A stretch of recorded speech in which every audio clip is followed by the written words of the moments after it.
Hey y'all, I just hope everyone is doing well in Bangladesh. So I just wanted to touch base with everybody and express my opinion about the press conference that Prime Minister Sheikh Hasina had in New Delhi. So obviously a lot of positives. We got to learn that finally she is expected to return to Bangladesh in December of this year, and but I think a lot of geopolitics is in play.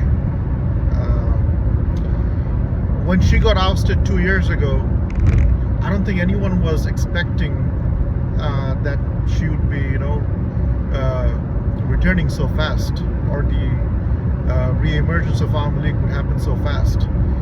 But I think a couple of factors played in the favor of the Awami League. First of all, I think the economic collapse that we have seen in Bangladesh. Obviously, there's no gas, there's no electricity, and people are also anticipating famine in the next few months if the crisis is not solved. And we have also seen the measles death, which was pretty much, mismanagement from the previous Yunus administration. And also, I think, the fact that the Trump administration is still in power, that is also helping the re-emergence of the Awami League. Because I was thinking that if Kamala Harris would have won the elections last year, I don't think it would be possible for the Awami League to come back. The reason I say that is because during the last Biden administration, I think the person who was primarily responsible for the affairs in South Asia was Donald Lu. I forgot his exact position, but yeah, it was Donald Lu. And after Donald Lu came back to the US, that responsibility was transferred to Sergio Gore, who is currently the US ambassador in India. And we have seen that he also visited Bangladesh, I think a couple of weeks ago. And there he also met one of the prominent Awami League politicians, Mr. Sabir Chaudhry.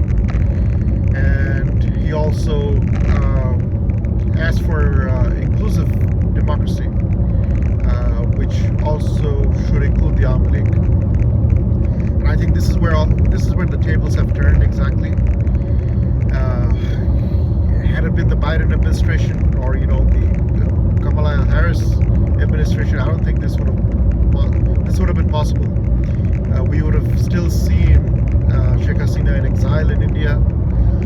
I don't think it would be possible for the Awami League to emerge within the next 5-10 years. And I think also Awami League also realizes that they don't have a whole lot of time.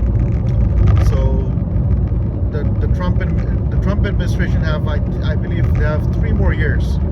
So I believe Sheikh Hasina also realizes that she has less than 3 years to make a comeback and to make any kind of statement. And I think she has made a very defiant decision, and also a very risky one, obviously, to make a comeback. And let's see how this plays out. I think this upcoming December should be a very interesting time for Bangladesh. We are expecting millions of people to show up as she arrives, because people have realized that despite all the flaws, Sheikh Hasina managed to maintain a functional economy. There was a relative stable law and order in the country, and there was security for women, minorities. So people are not fools. So. And even today, I noticed that a lot of international media outlets have covered her press press conference. I think the international community also realizes that that a few manipulated Gen Zs do not represent an entire population. So yeah, this is just my 2 cents, and we'll see what happens. Thank you.